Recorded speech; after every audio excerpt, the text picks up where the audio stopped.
There might be an awkward moment where I'm trying to like turn the volume down on Facebook when this goes through, but let's just see what happens. We don't know. I like halfway toyed with the idea of me looking at the Facebook thing while it's happening, but because now I'm on a different computer where it's easier for me to do that. But also, I don't know if I want to do that. I'm going to post it on our We got a page. pretty good handle on the chat whenever the chat happens. I'll keep an eye on the chat. I'll post this live on our page, and then I'm going to share it onto my page. Okay. Okay. But it's not video. It's no. Well, I mean, Oh it yeah, is. It is oh both. yeah. But it's the podcast feed itself will be audio. But no, not Marco's going. Where's she leaving? Where's she Where's she going? going? Where's she going? She's got to move that chair out of the way. Get that chair out of there, out of frame. Oh, a scarf. I should get a scarf. Yeah, Much man, better. you could pull it off, dude. Accessories. I mean, that's what it's all. It's a little pop of color, Margot. I like that. Thank you. And Very that good. is my improv bibliotherapy library back there. It's Great. only part of it. Improv books. That's awesome. Um, Okay. Let me see. Hang on one second. Let me just make sure I can. I'm gonna try to look and see if I can see this chat. But No, we're on, baby. oh, I know we're on. We haven't. Oh, we're on now. Yeah, there we go. Live on Yep. Facebook now. Okay, good. There it is. I was waiting for the thing, but it wasn't popping up. So, and then I don't want this on. Okay, cool. All right. I think I've got, man, I am, this is the thing, Margot. You're learning, all these different things. Like, I think everybody's just going crazy with learning how to do stuff, right? Like new stuff. And this is one of those new stuff things, I think. Um, okay, cool. Well, I've got that up. Um, great. I have a theme. We have theme music. Is that exciting? Oh yeah, I think it is. Margot's saving her I energy. know she's saving the energy for it. That's good. I Uh, love it. Maybe you can sing along. oh well, of course, you could sing along if there were any words. But Jay, do you think we should? Do you think we should start? Do you think you want to do a podcast? Uh, yeah, dude. Yeah. That sounds like a yes to me. Jamming on the one.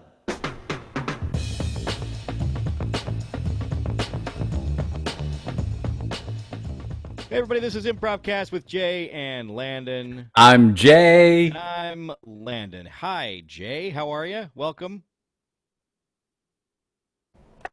I'm I'm getting What are you the doing? I'm sharing our podcast on Facebook, and then my voice came up again, so I muted it right when you asked the question. Landon, as always, personally, I got very little to complain about. Okay, fantastic. How are you? I'm well. I'm doing very well. Thank you very much. Yeah, that was very funny. Just seeing you, I was like, expecting a response, and then just seeing the kind of I could tell you're doing a lot of. Fluster. It's It was yeah, the fluster. total flop sweat on the tech end of things. Yeah, hey. And then I'm like, if I give thumbs up, they can't hear I that. know. So But I do want to welcome our very special guest again. Now that we're video, everybody can see our guest. Right when we pop in. So that's what's wonderful about it.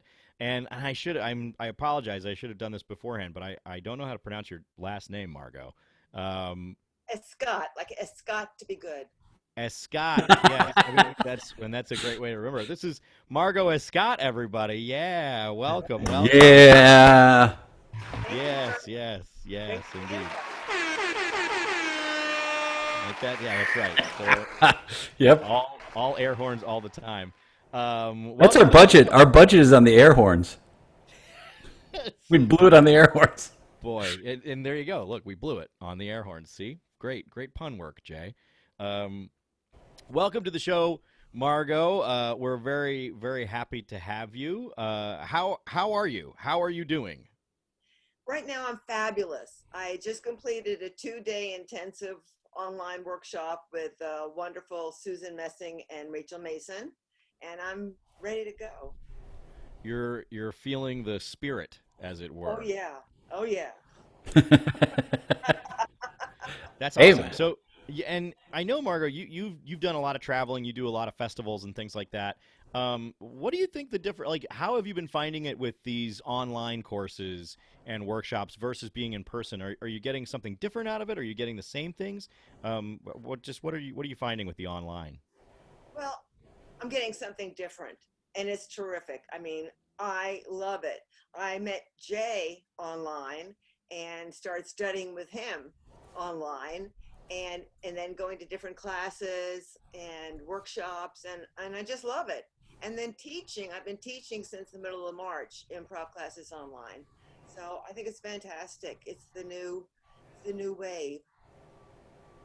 It is, yeah. It very much is sort of the new thing that we've all had to sort of adapt to. And I've been surprised. I know I've talked about it on this show, but I've been surprised at how uh, translatable the things that I would normally do in a class. Jay, I think you've had the same experience. I find myself saying the same stuff, that I would definitely say in a physical classroom.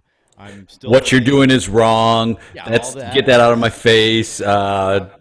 Make better choices. Yeah, Yeah. you've been in the classrooms before. You understand. That's right. Right. Should have done this. Should have done Should have that. done that. Yep. Come on. One of the beauties is we can use props.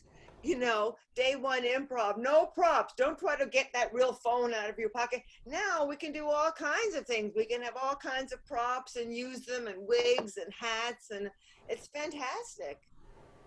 Doesn't it seem silly, Jay? I don't know if you've had this experience, but I mean, I had the sort of old school improv rearing where, if somebody in a classroom, I would say, 7 years ago, 10 years ago, if somebody were in a classroom with me and they took out their actual physical wallet, to pay for something, I wouldn't get on to them necessarily, but I might give them a note to be like, hey, you don't need to take out your wallet, like we can use an Yeah. improv wallet, no big deal. Thinking like, you don't want to like fumble with something or whatever. And I think now my mindset is, who cares? It's fine. Like,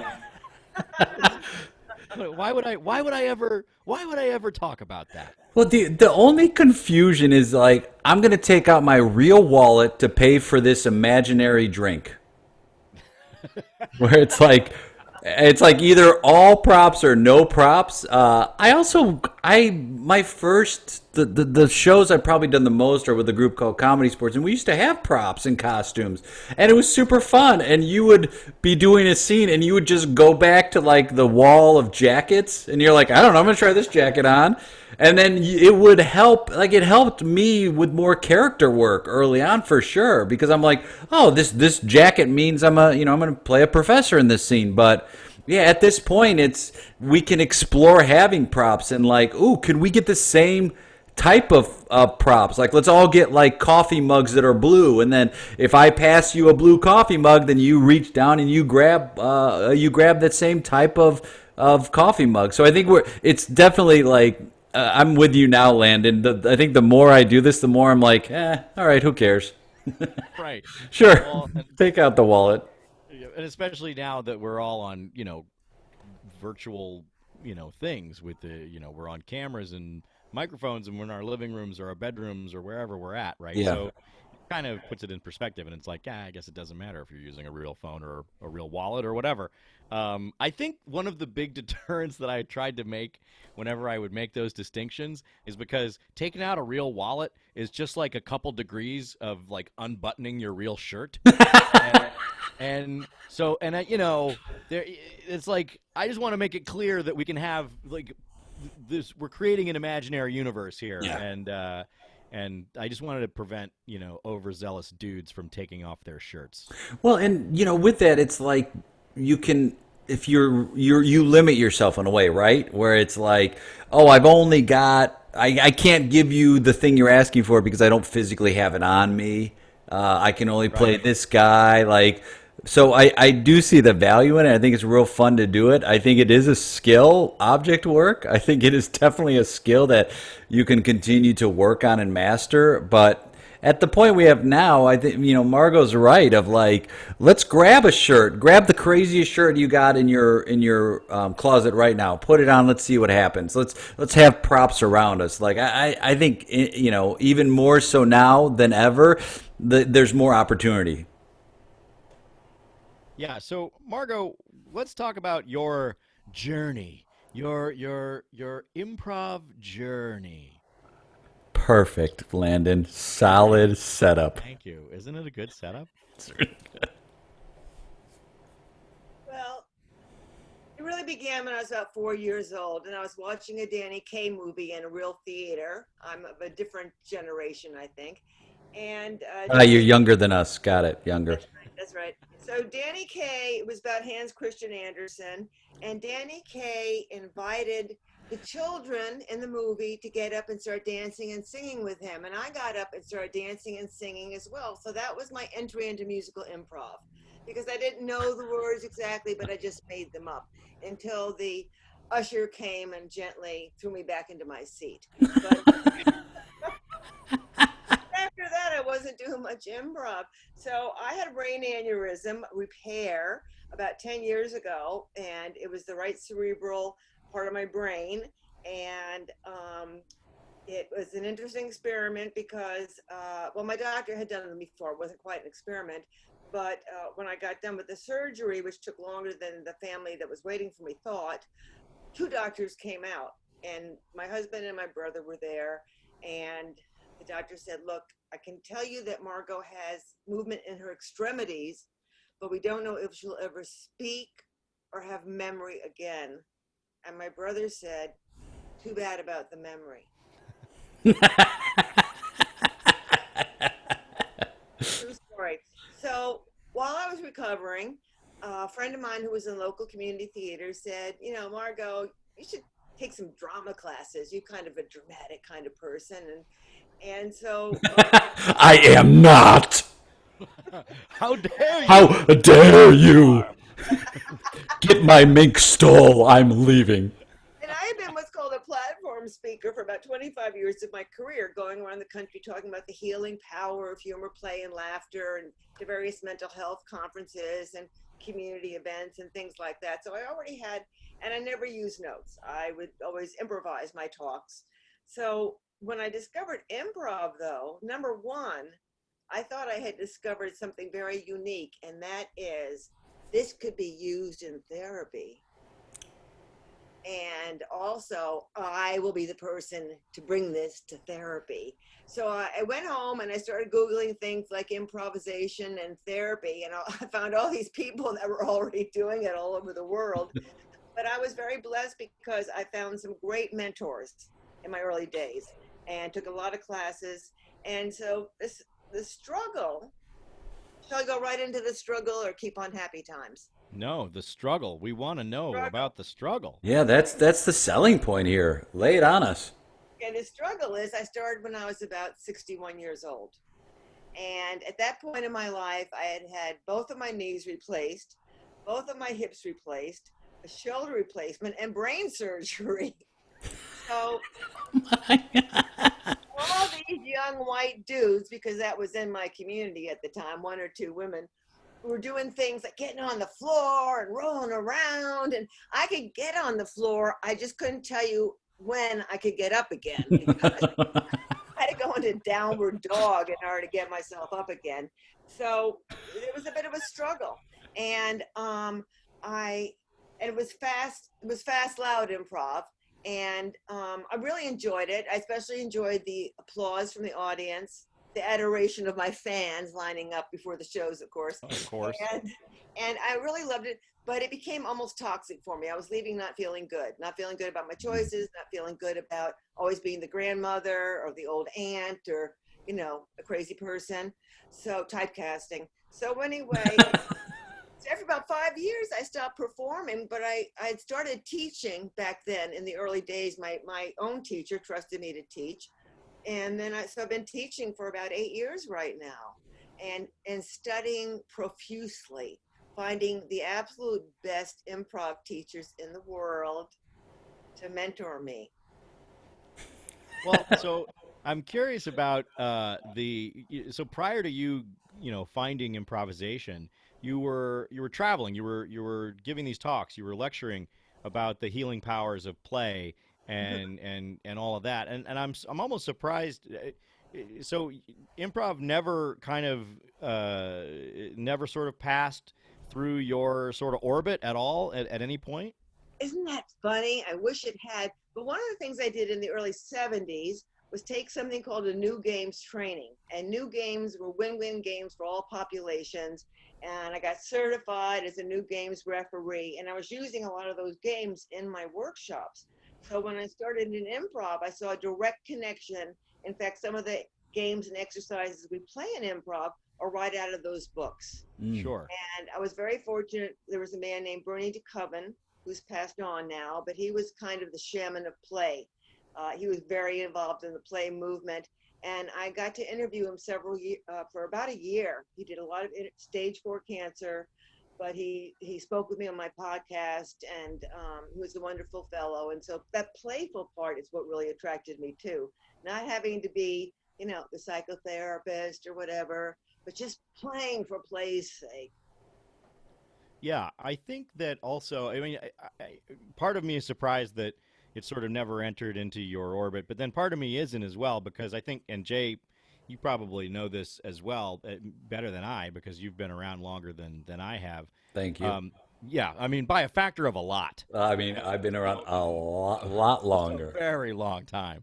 But, the whole world of improvisation, I think we're just now well, first of all, it feels like it's just now starting to sort of coalesce, and people are really sharing resources and sort of getting stuff together, right? Yeah. Whereas previous, it wasn't. I'm glad you're all sitting down, like, very organized, right? Like it seemed a little all over the place. And I think also improv, and Jay, you can speak to this particularly as it pertains to people improvising in the 90s. Thank you. I think, like, again, much longer. Yeah. Actually, the 50s. He was one of the compass players. Thank you. Right. I would. Thank Yeah. you. We're at a quantum leap scenario at this point.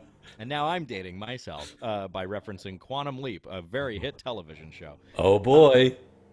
I think improv like struggles to find its voice, or struggles to find its, like, footing in the world as it goes to, like, students and things like that, right? Like, we go through things like, oh, well, no, we got to do this form, or we got to do, like, this particular style of play. Yeah. Margot, you said it earlier with that class, which I see all the time, particularly with, like, newer improvisers, of this fast and loud, kind of physical play. But also probably of that time, right? Like, I think of that time when people were just getting involved at that level, it's like, well, let's just get physical. Let's roll around on the floor and let's, do a bunch of stuff. That doesn't surprise me at all. Jay, what do you think about just different kind of phases and stages? Well, as the elder statesman of this group, I regret saying everything. The reason all of this, you're right, Landon, and the biggest reason, don't forget, is that improvisers inherently, since the very first improviser ever set foot on this planet, inherently lazy. So there's nothing organized. Things are scattered. Somebody goes, "Hey, that was really cool. We should do that again," and everyone goes, "Yeah, we should." And someone goes, "We should write it down," and people go, "Yeah, we should." And then we leave and nothing gets recorded. So we tend to, like, find the joy, and this is false, but we tend to find the joy in, like, new stuff. And so we just tend to spin our wheels a bunch. And it's like, oh, we let's do that thing again. It's like, well, if we had organized it a little bit better, then we wouldn't be doing that. And then somebody gets in a classroom and goes, yeah, let's roll around on the floor. That's what my teacher did. So then I'm gonna have us do that. And so I think it's starting now to see a momentum shift and go, well, if we organize this stuff a little bit more, if we organize, like, our lessons, if we organize what we're doing, I think it will continue to move forward. And we have, I was on an email chain with a group of improvisers, and somebody said, "Oh, we've got this stuff in a spreadsheet somewhere." And this guy looked at it, he goes, "This is a mess." And so he's like, "I'll clean it up." And it was like not only was it cleaned up, it was like color coordinated. It's like, oh, the blues mean this, and people were like, "What? That's great." Now, the 10 people that are on the email thread, they're going to mess it up. It's going to go back to the way it was at some point. But I think you're right. We're starting to see that as we move forward. But back, there was no, like Margot uses it now as part of like her career. And back then it wasn't like a career thing. It was like just going to play with no there's no result of what you were doing. And now it's like, oh, people are, I think, organizing it more and becoming more adept at that because they're using it in their professions more now than they ever have. Yeah, and also Margot, to your point about the play movement and stuff like that, these are things that were outside of the world of, say, performance, right? Yeah. Like it had nothing to do with performing comedy, whereas where improv as we know it and kind of as we learned it, the idea was that eventually there would be a something on stage, right? There's going to be a performance of some kind, right? And so I think that's they kept kind of away from each other because they didn't share worlds. I mean, I think there's going to be something on stage is a great title for a show. There's going to be something on stage. Margot, Something on stage. what were you going to say, Margot? I was going to say, now don't get me wrong. When I started out, I wanted to be an actor, and I was in several community theater plays. I got to do an independent movie, whatever. And so I had these visions of Hollywood calling me and just calling me and saying, "Hey, you're great. Come on out here." However, realistically, I really liked improv because I didn't have to memorize any lines. I can't remember all those lines. That's the beauty of getting old. I don't remember. It's like I was talking about, writing these things down that we just did. I can't remember the last thing we just did. Yeah, you hear all these stories of actors, like Brando. He, had to have, cue cards, and Nicholson has like a little earwig, in his ear to like have the lines fed to him. And I'm just thinking the entire time, like, well, why don't they just do that for everybody? Like, let's just have, like, why does anybody have to memorize any lines? If we're just like hiding cue cards everywhere, let's do that. It's the worst thing. It's the most boring, worst thing for an actor is to memorize the lines. That's the worst part of it. It's the work part of it, right? I mean, that's part of the work part of it, which is the work part of anything is pretty rough.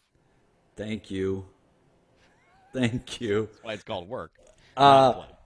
Margot, I loved how you just transitioned into the whole brain aneurysm thing. What? I know, so casually, so casual, such a casual mention. A more casual mention of a brain aneurysm has never been made. What happened? Well, I had actually taken a fall. This is an interesting story to some. I'll say it. So To some. I had been going around to Europe. I went to Europe several times with my husband, without, and that's where all my inheritance money went. I was going to London a lot, and I wanted to work there. And so when I came home to Florida, I might have been dehydrated, whatever, and I fell on the lanai. We call them lanais down here, patios, lanais. And my husband, who was watching indoors, air conditioning, NFL drafts were going on. Here's this big thud outside, and I'd fallen and was out. I won't describe it in more detail. So I went to an ER, blah, blah, blah, blah, blah. Luckily, there was a very bright radiologist because they took pictures of my head, inside of my head. And so they saw what I like to call an anomaly. It was very, very small, but they found something. So luckily, one of the best neurosurgeons in the country was living in Naples at the time. And I saw him and I had the surgery, and I love telling people about it. I had brain surgery. Look at me. It excuses a lot of behavior on my part. Yeah, that's good. You could be. But it was road to improv for me. that's so fascinating to me. That's so cool. I mean, just how you get to places. It's definitely not a Groupon, right, Jay? I mean, it's normally we find people get to improv through Groupon. I mean, Uh, that is true. A majority of the people who've been on our podcast, I would say at least half, at least got half. into it because of Groupon. Yeah. And I mean, not even 1% now so far have gotten there through brain aneurysm. So I think that that's fantastic. And I wanted to add that my first teacher, who is a really good friend right now, was so accepting and validating. And even when I would have the worst trouble with a lot of games, I could make the same mistake every time. He had patience and kindness and validated. So he wasn't telling me what I should have done or whatever I was doing, not right or whatever. Some of my team members would, but not Oh, him. cool, cool, Yeah, cool, yeah. cool, They cool. were good at giving me notes. But and that's what attracted me to Jay, because he's such an accepting and validating human being, and you don't always find that with everybody. I don't think, to be really, yeah, just whatever you're doing is fantastic. Oh, thanks, Margot. I mean, it's silly to me when this is make believe. This is playtime. And it's like, I liken that to like you're trying to paint and then somebody behind you goes, "Paint better. That painting's bad." It's like it just is what it is, and like sometimes we make things harder for ourselves, but improv when I came up, there were a lot of nurturers. There were a lot of people like Martin DeMott and Joyce Sloan and Cheryl Sloan, these folks at Second City that were like really helping you do what you wanted to do and kind of leading you along that path. And there weren't as many of the people who wanted to be the smartest in the room. There sure were some, but you kind of knew that going into it. It wasn't like now where you don't know going into it what the person's going to be like. And then if they're sitting there the whole time, like telling you what to do, it serves to me no purpose except to get you more in your head and to get you to try to do the scene you think your teacher wants you to do. Spolin talks about approval, disapproval, one of her concepts that's very important. And that's how I was in the first few years of taking classes, that I really sought the approval of whoever the leader was at the time. And I don't care about Jay's approval. Good. Neither do I. Good. Nobody should.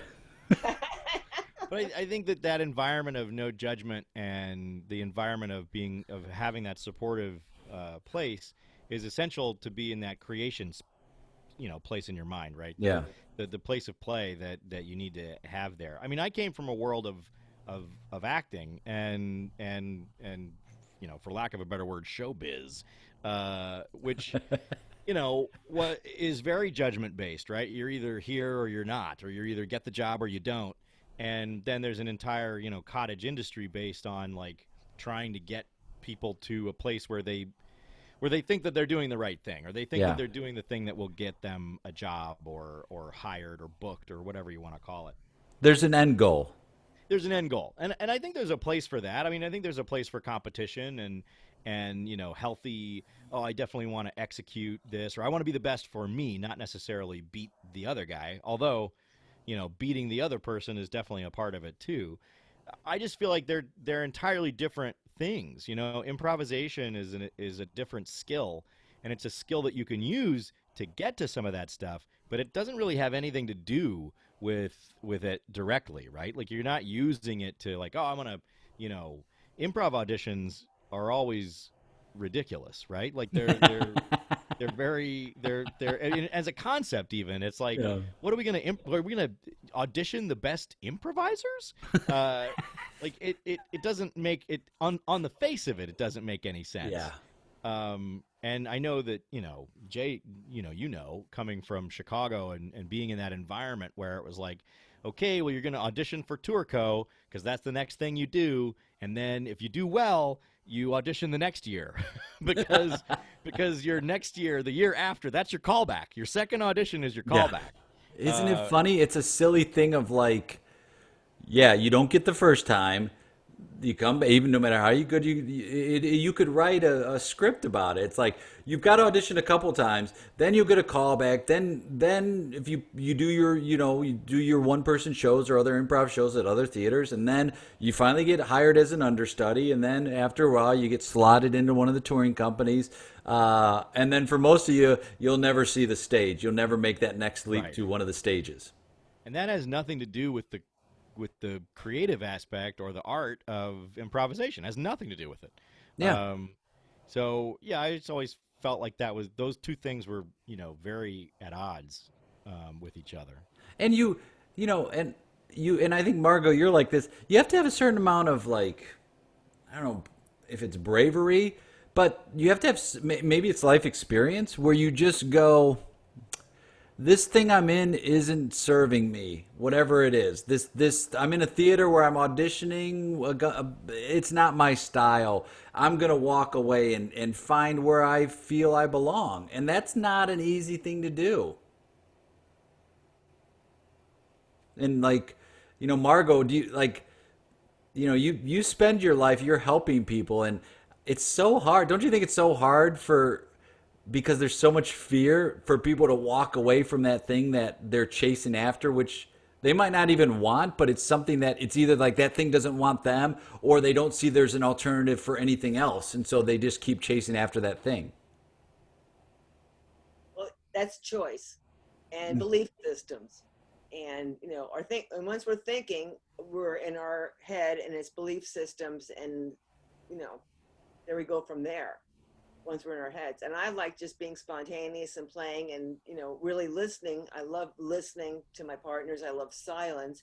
But you're right, when people start thinking too much, it's they're gone. They're just gone. And there's especially a lot of fear right now. We're in the middle of, maybe not even the middle of, something horrendous that's going on. So there's so much anxiety going on today. Most of the clients that I work with have an anxiety disorder, whether it's the pandemic or the purple people eater in the White House. It's just Used to play defense for the Vikings in the 70s. Yeah, it's really more of an orangish gold people eater. But yes, I take your point. I wanted to go back to something that you said earlier, Margot, that has always driven me a little crazy in the world of teaching and classes. You were labeled often as a grandmother or a mother, or labeled as just flat out crazy. That's the kind of playing that really bothers me, because your scene partners allowed no time for discovery, allowed no time for listening to you, and instead just put a label on you that then you had to adapt to and deal with, and they did that on account of your age, on account of how you look, and that has nothing to do with creating with your scene partner. That just always drives me crazy.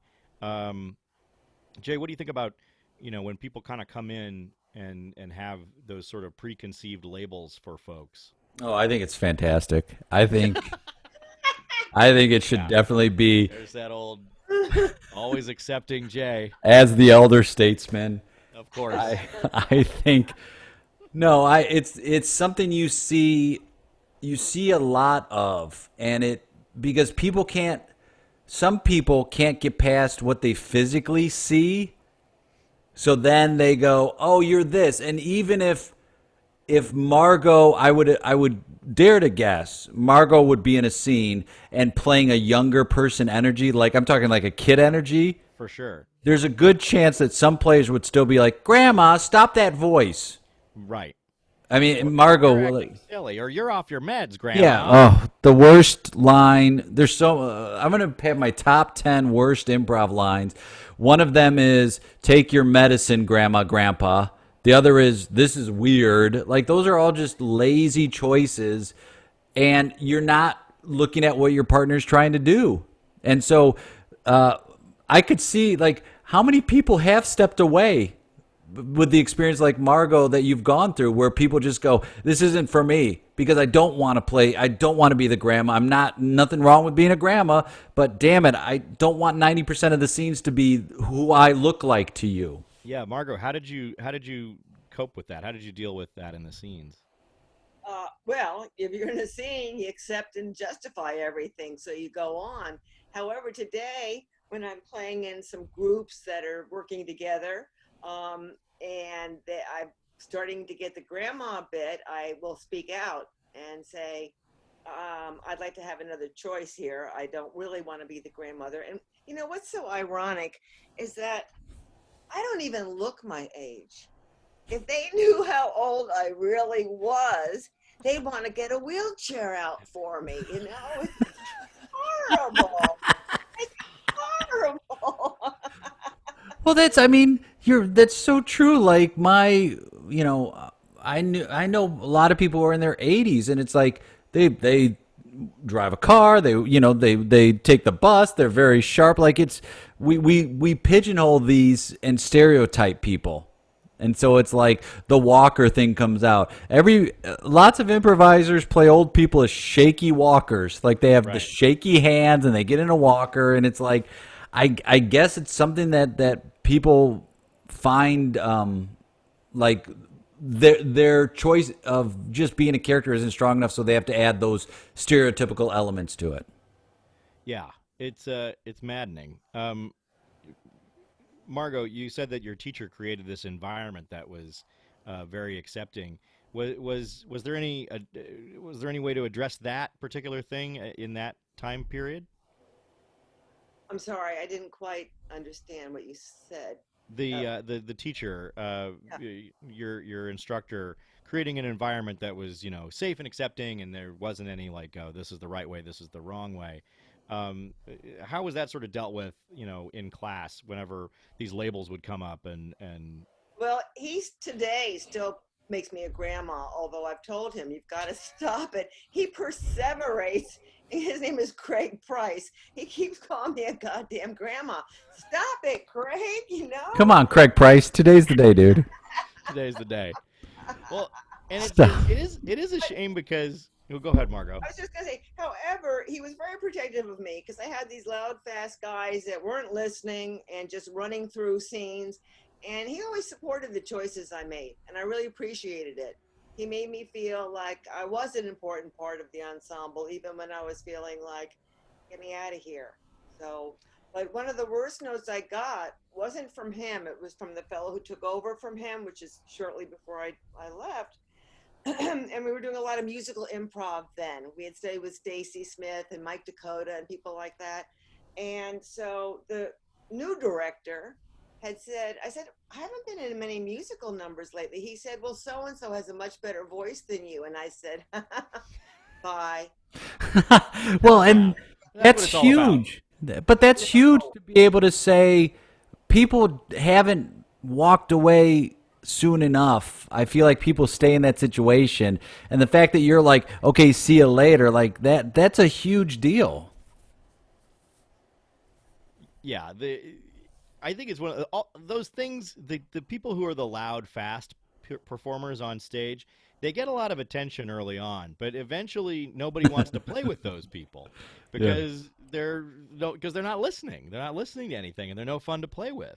So that kind of not that it takes care of itself, but if they're not addressed early on, like, hey, slow down, you loud, fast person, then eventually it will get to the point where nobody wants to play with them at all. And it is a shame because I find that, whenever, when you're young, you don't have any inhibitions, right? Like you can just go and do whatever. You're fearless and you can do the thing where you jump on the floor and roll around and be like, I don't know where the scene's going, but I'm going to be loud and fast. And then when you get older, you kind of have some of those inhibitions, or you might have some limitations physically, or whatever it is that you have. But you have such a deeper well of Mm. experience to draw from, and you have such a richer gift to give on stage to your scene partners. And then just nobody listens to that, or you have to be receptive and listen to that. And I think a good teacher or a good class, creating that environment for the people who have those rich life experiences and be open to those gifts. Um, make a receptive place for those people. I mean, we do have a lot of references that nobody gets. Like, I don't know. Oh, you sound like Dinah They're Shore. they're You good. sound like Dinah Shore. Nice, good, nice, Jay. Uh, Well, as a fan of Mike Douglas, of course, the king of improv, Mike Mike Douglas. Douglas, oh yeah, Jack Parr. Jack Parr, That's first right. host Yeah, of the Tonight Show. very good. Well, and it's it's interesting when you find people who have those similar references, like then the opportunity is created. So when you do say something, somebody doesn't look at you with that stink eye. They're like, "No, I understand that because we are of a similar, like, let's say, generation." And then you get that. But I remember making references that fell very flat in class, where it's like that scene was like San Elmo's Fire, and the class is like, what are you talking about? I I'm like, just you know that referenced movie? Quantum Leap not 15 minutes ago, and I do that all the time. I say stuff. Don't I say stop. stuff like that all the time. And by the way, Quantum Leap wasn't even. I wasn't even like watching. I was too young for Quantum Leap. I don't even know why it's in my brain. Why is it there? I don't know, but I did a solid old boy Sam, and I got nothing from the two of you. I did a solid reference to that show that neither one of you have seen. So, Margot, how is it? Like you do a lot of teaching for like people with anxiety and Alzheimer's and caregivers. Like, how have you found that? Because that seems to be a fascinating world. Well, I enjoy it so much. I've been teaching people with Parkinson's close to 4 years now, and we've adapted to Zoom. And I have some of the original players that were in my first classes. They've just hung around and they become a social group and a support group. So we play the games, but the games bring them together in a loving, accepting manner. And so in my Parkinson's, I also take people with MS or ALS in the same groups, other neurological disorders. And no matter what their capacity, it's such a loving, welcoming group that if somebody has trouble speaking, we might wait 10 seconds for them to get the word out instead of trying to fill in the space for them. Okay. And have the Wow. patience to do that kind of thing. So my dad had Parkinson's, and that's one reason I started getting into working with people with Parkinson's and other disorders and their care partners, because I was one. And with the anxiety, because I'm a therapist, I do use a little bit of CBT, which is called cognitive behavioral therapy. And I may be able to see things, that they might not be seeing at the time through the way they play the games. Some therapists actually are using it for the assessment process. So I use cognitive behavioral thoughts and look at how our thoughts affect our feelings. When we say words to ourselves like I should do that or I never get anything. And I also use mindfulness. Now, improv is mindful, number one, but I also give short meditations and learn different meditative exercises. So it all goes in together. So I love teaching people with anxiety. Now, people with dementia and Alzheimer's is a slightly different thing depending on what stage their disease is in. So with people that may have a more advanced stage of dementia, we might do simple little nursery rhymes or songs, not to demean anybody, but songs they would remember because the long-term memory may still be there. And we might not be doing as much improv as we are giving them a happy day and teaching them the yes and as best we can. So, I'm always making it up as I go along. And I'm very, very honored that I can do this at my advanced age. Well, I think you're giving yourself a little too little credit there. You're making it up as you go along, but you're also responding to what a patient or client might need, and then using your own experience to give them that. And I think that there's definitely something in that all teachers, instructors, caregivers, whoever they are, use and adapt to on the fly with what they're trying to do. And I think that's amazing. Thank you. Well, I have been a therapist for 36 years, and I've studied all kinds of therapy over that period of time. I've been a therapist before Quantum Leap was on. What? Whoa. There was Whoa. therapy back then? No. Well, there was a lot of therapy when it came out. Sure. I think that's Well, I think CBT, that's the shit for me. I loved it. It helped me a ton. Like it gave me tools to like actually address things that were going on in my life so then I could be aware of that, and it helped build awareness for me. So I'm a big fan of that type of therapy. It gives my endorsement. It gets a big big Jay, thumbs up from Jay. thumbs up from Jay. Well, no, Hey. I agree, and in the sort of anecdotal, conversations I've had with my own therapist, you were speaking to it earlier about the times that we're currently living in, and just like there's so much stuff going on that there's never been a greater demand Yeah. for therapy in general. Like, just there's people everywhere who are really, really struggling, and rightly so, to have the emotional bandwidth to deal with everything that's happening all at once at the same time. So it's really incredible what we're going through, and then and I'll say to you, it's incredible what you do, providing that for people. I think that's amazing. Thank you very much. There's so many different schools of therapy, and a lot of them have a lot in common with improv. Like Gestalt therapy, you're talking to an empty chair, and you're giving that person detail, maybe even smells and touch and all of that stuff, and other kinds of therapies. And in therapy, I learned a long time ago to often mirror how my patient is sitting and start to use maybe the same tempo in my voice and the tone of my voice. Interesting. So we're really and I'm fortunate that I've spent all these decades listening to people. Right. He's gonna keep it up for as long as possible. I will keep doing I it know you will. forever. Well, and that's the thing. It's listening, right? That's all. I mean, and not to be reductive, but I mean that's what it is. It is listening to people, and sometimes that's all. And that's like the best tool we have as improvisers, as human beings, is to listen to one another and really listen to one another. And don't we feel validated when we throw out a gift to our partner and they don't ignore it? They've listened and they pick up on it, and the game continues with that. I think the idea of gifts in improv is just a beautiful thing as well. Yeah, absolutely.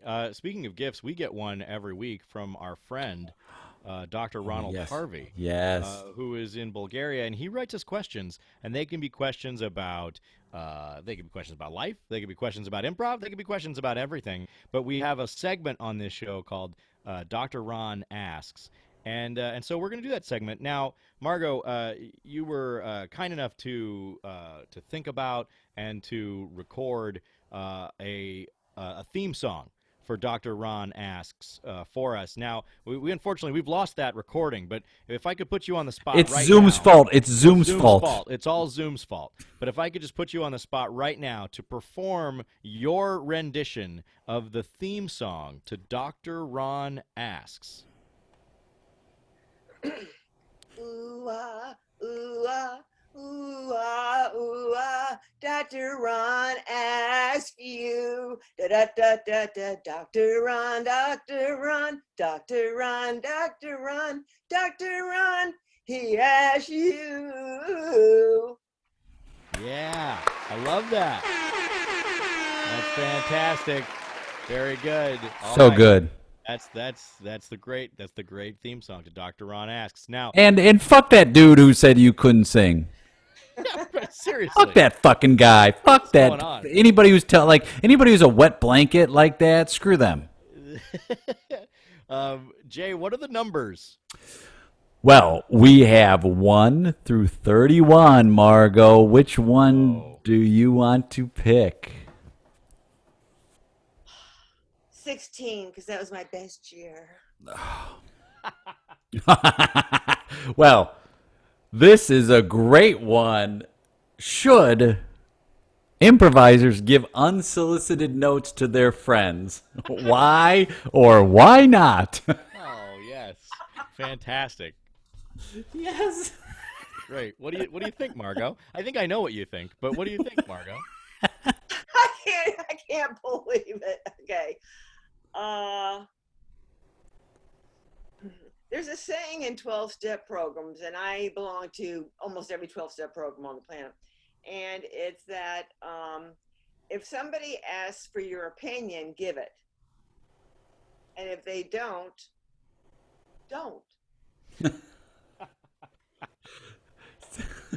Have I answered that question succinctly? Yeah, I believe so. Yeah.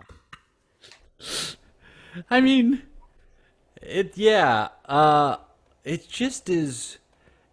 Maybe it's because when I was starting off, it was just drilled into me of like, don't, especially if you're in an ensemble together, you do not give each other notes. Like it just was something early on, and I love that idea of like, hey, don't worry about other people.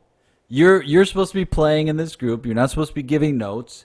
You could say something like, "Hey, when you entered that scene, were you bringing something in from before I missed it?" Like I think that's different than saying like, "Hey, could you not?" Like all of that stuff or giving notes, and for sure, and that unsolicited notes, even if you're not in the group but seeing the show, I wait for somebody to ask me, and most of the time I will have very little to say about a show if somebody asked. I might go like, "Ah, the energy was great," or "I couldn't hear you," or something like that. But like, and Landon, you talk about this a lot, where like your notes aren't really focused in class, at least on content as much. So, I think you're right, Margot. It's like if people don't ask you, just assume you're not gonna. They don't want you to talk about it. And even if they do, sometimes I'll be like, I don't know, I got nothing. I'm there as I came to your show to watch it, not as a director, so I wasn't really thinking about notes I could give. I was just there trying to enjoy the show. Now, listen, I was pretty needy in the beginning. And I was real needy. And we were performing after about 3 months. I was performing. And I'll never forget this one woman. She was in the other improv group in town. And my costume, my attire used to be like black tights, black mini skirt, and a t-shirt. And she told me, you can't wear a skirt when you're doing improvisation. Of course. What? And then I've got a picture of myself in the early days of my first group. We played at a rundown used bar where like some of the players were actual rats that were joining in the scene work. And there's a picture. This is how little I understood at the time, although now I think it's pretty funny. There's a picture of the whole group, and we're sitting on a staircase. Everybody's in their black t-shirts, except me. I've got my Tina Turner wig on and a pink feather boa, and I look like I'm from a different planet. And I love that picture. Yeah, that picture screams no notes, please. Yeah. Oh, I wish somebody had given me notes though about my choice of camel hair sports jackets that I really loved performing in back in Hey, the listen, '90s. that's just the style, you know? I That was know. you were It you was were classy. well. I would get on stage. The first thing I would do every scene is take the jacket off and put it on the back of the chair. Like every That's the scene, move. it just wasn't because it wasn't. It restricted my movement, Right. and that's one thing. But yeah, what do you think, Landon? Well, I mean, obviously, no, don't give notes unsolicited. That's a pretty. But the other thing is like, what is a note really? I mean, like, what do we like? It goes back to what we were talking about earlier. Before we started recording, we were talking about this sort of the should note. When you get a lot of notes that say should have or should do or Yeah. whatever, like, that's we're talking about a universe that never existed. So and by the way, that will never exist again. So this is why I don't talk about content really in class or with regards to shows because that's not, there's nothing, we're not going to revisit that thing. We're not going to go back to it and we're not trying to write it. So, unless we are, and if we are, then sure, let's talk about the content. But Yeah, in yeah, yeah. general, we're not. We're talking about the process. And yeah, like there's not really it's not constructive, I don't think, to just willy nilly, unsolicited give people notes. The one time that I believe I did. I don't know if I can't remember exactly if they were solicited or not. Yeah, it was to me after. Yeah, I think this is the Right. story you're talking about. Of course, yes. No, this was years ago, and I want to say that he asked me what I thought of the show, but this was at a bar and a very long time ago. Kind of a bar, sort of not unlike what you were talking about, Margot. A very rundown place, and not a great space for performance. But they had a team there, and they were doing a show, and the guy who kind of directed that team, who was also in the show, by the way, which is Cool, always a cool, kind of a not a great sign. cool. Um, but I think he may have asked me or he may have not asked me what I thought of it. My only note was, at the beginning of all these scenes, everybody sat down. That was my one note, was that everybody was sitting down at the beginning of scenes. And the only thing that I was, kind of highlighting with that was that the energy went down whenever everybody sat. And it was for every single scene. Every single scene was like, oh, yeah, thanks for coming. Have a seat. Yeah, you're welcome in. Have a seat. Right? It was those kinds of scenes. I love And them. so, My favorite. My favorite. and Anytime I can. that was sit. that was the only thing I said. That was the only thing I said. And he got really mad. He got very, very upset. Not necessarily at me, I don't think. I mean, yes, at me, but I learned that he was upset from someone else that he called and was like, "Can you believe this guy gave me all these notes or whatever?" And again, I had said the one thing. And He then I calls and learned, he goes, hey, thanks for picking up. Have a seat. I got to tell you something. "Hey, listen, would you come in here, please? Have a seat. Listen, Have a seat. You're not going to believe this news about can you Landon. believe this guy gave me all these notes?" So and again, I don't remember exactly if he asked or not. Either way, I was in the wrong. I shouldn't have said those things. And also it didn't do anything. Like, it didn't make them any better and it didn't make me any better. No. And so that was a lesson learned. And so yeah, I don't no, you don't do that. Don't give unsolicited notes. No. And I think it's like you going to see a friend's improv show. It's like, unless they ask, just go there and Right. enjoy it. And the other thing is, if you're in that position where you are performing and you know people or you saw somebody who watched the show and you want some kind of a feedback, ask for it. Like, I think Yeah. that there's nothing wrong with that. Like, what did you think of the show? What did you think of this or whatever? But you as the performer, I think that's on you to kind of, get that response, whatever that is. And then for me, I only give positive feedback at this point. I mean, and not in a, weird way, but like, because I just don't I don't want to focus on the negative stuff. Yeah. I don't think it's constructive. I always ask Jillian Bellinger if she's open for notes after anything, and then she's like, Conversation. fine, and I go, you're doing great. Like, those are always the notes are like, fantastic job. Fantastic job. Margot, I forgot to ask you about your podcast before we head out. You've got your own podcast, the Improv Interviews. I do. I started improv interviews several years ago, partly because there was no improv to take in Naples, Florida. So, and no classes. So we would have Will Luria up in Sarasota had festivals, and I got to connect with a lot of wonderful improvisers, and I started that way.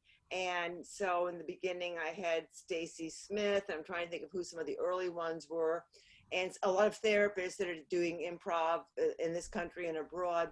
And it was a way for me to get some teaching in my own improv game and to learn more. And I have over 100 hours. Of course, recently I had the world famous, what a catch this was. Are you ready? Jay Sukow. Wow. Not a fan. Wow. Not a fan.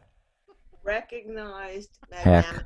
Hack. So, and I've been really, really lucky. I had Ed Asner on Yeah. once. And what Oh, happened nice. is, and one of the people I got to know real early is a fellow named Michael Golding, who is the archivist of David Shepard and just a great Yep. fellow.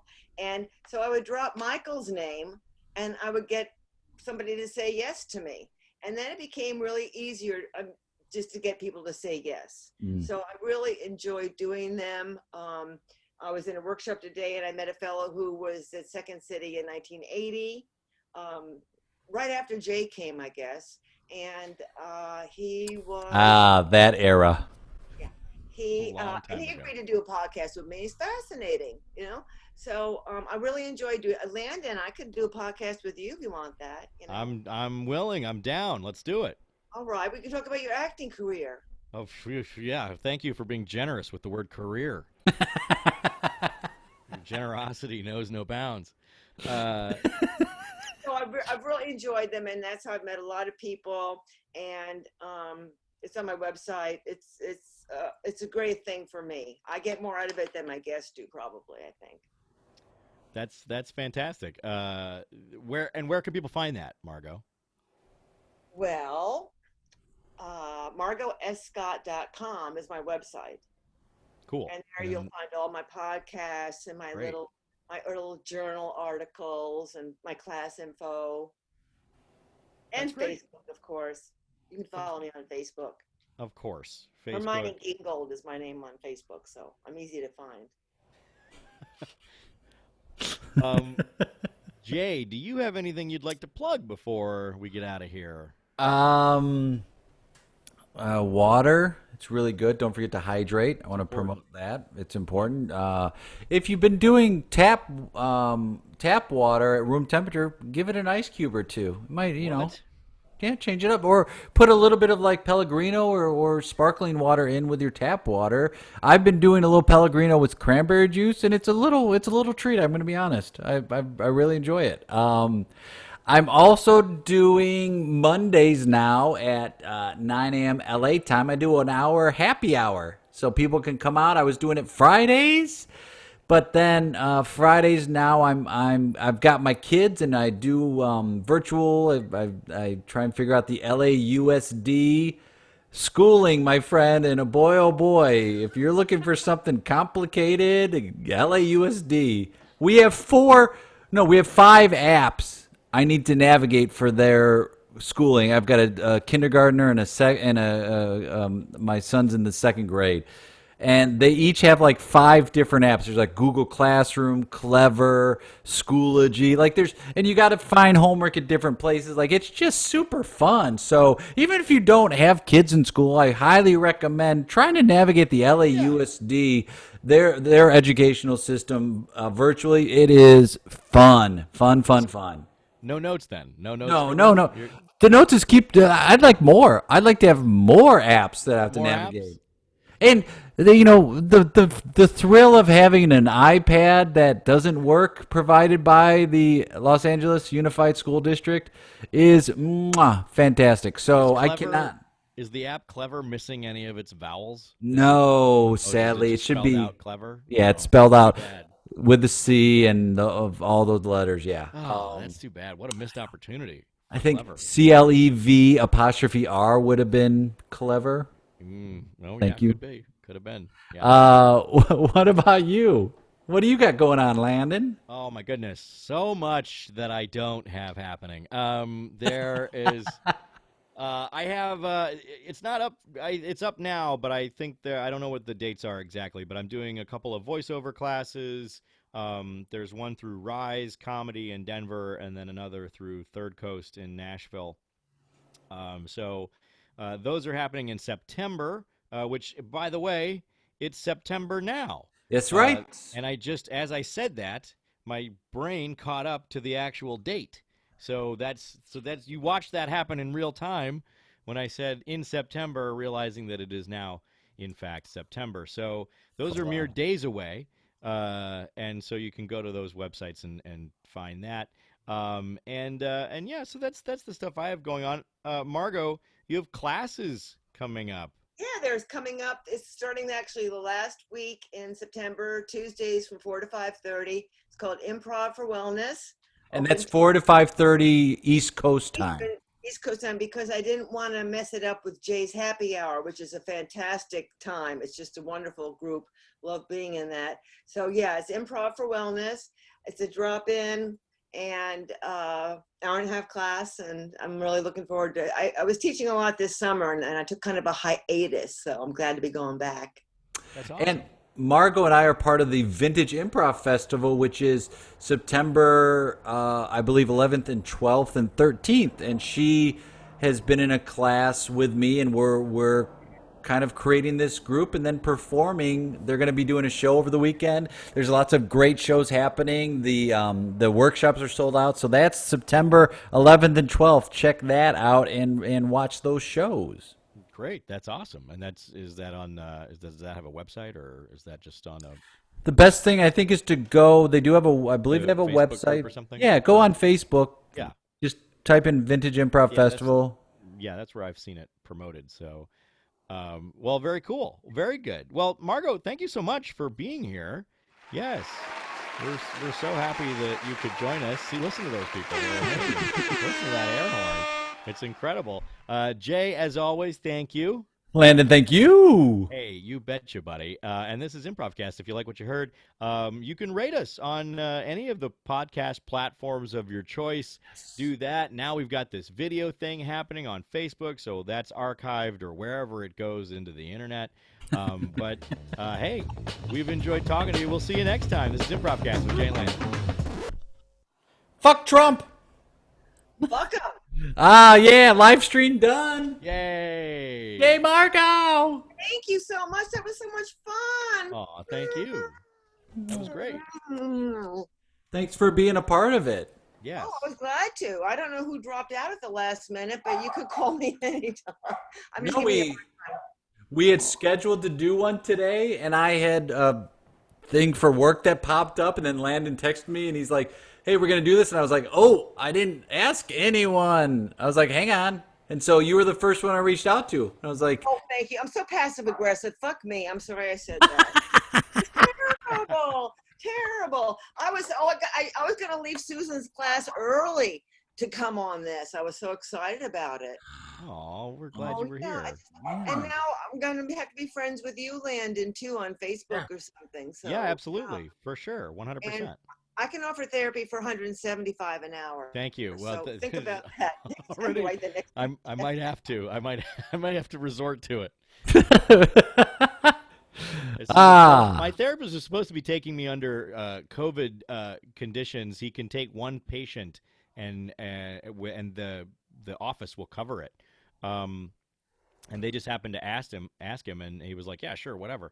And but I don't think that's been happening. Looking at my billing, I don't think that's been happening. Nope. So I have to argue with billing anyway. It's not a big deal. It's Get on them.